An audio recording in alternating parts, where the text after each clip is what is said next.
British Parliament is omnipotent.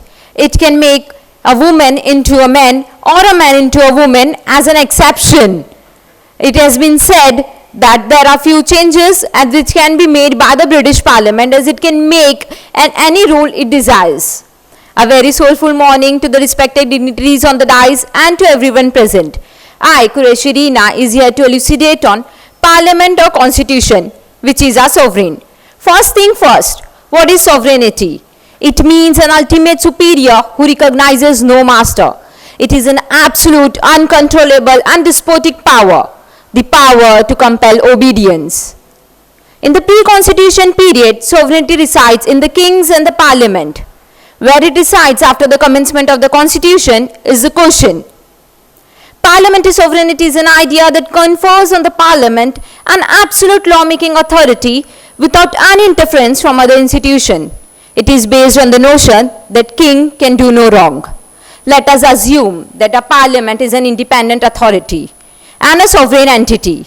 It has passed a law to ban girls and women from primary, secondary and higher education, restrict them from traveling across the globe without being accompanied by a male relative. What resort would we have?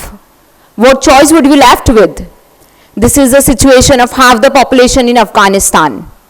Coming back to the reality to safeguard us from such arbitrary and biased acts of the parliament, we have our rescuer, a knight in the shining armor, our constitution.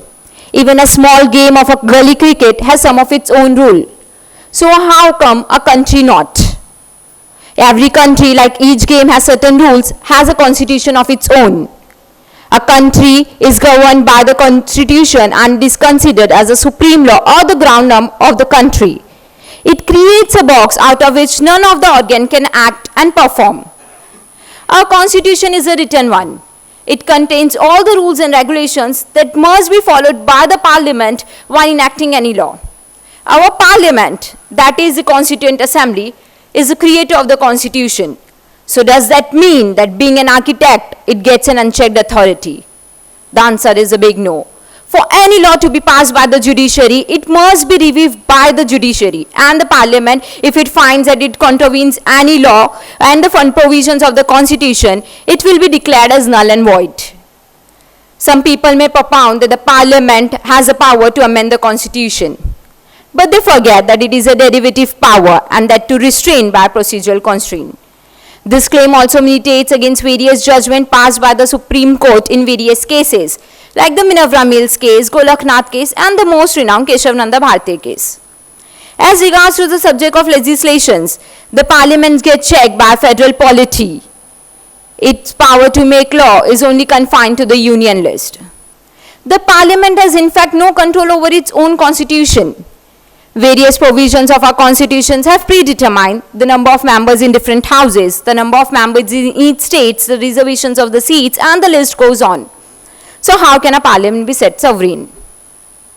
Some people may propound that parliament is sovereign but in its own sphere.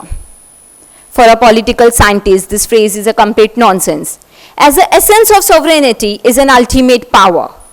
Article 49 clause 1 states that constitution is the supreme law of the land. The parliament is also not free from outside control.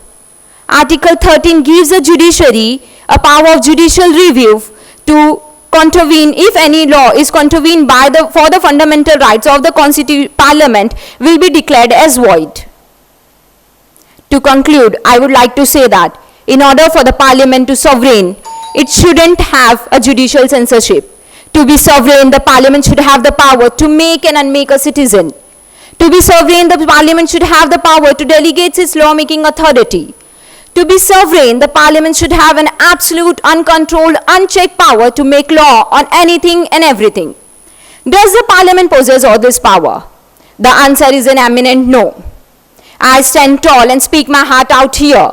Can parliament stop me from making my choices and expressing my thoughts? No, as it is a right conferred on me by my constitution, which none of the organ can take away from me, as it is the constitution which is sovereign, and all the organs of the government are bound by the constitution. I would like to say that a constitution is an idea and the parliamentary actions are the road to achieve that idea. A parliament is acting only as an agent for a supreme sovereign power, its principle, which is our constitution. Thank you.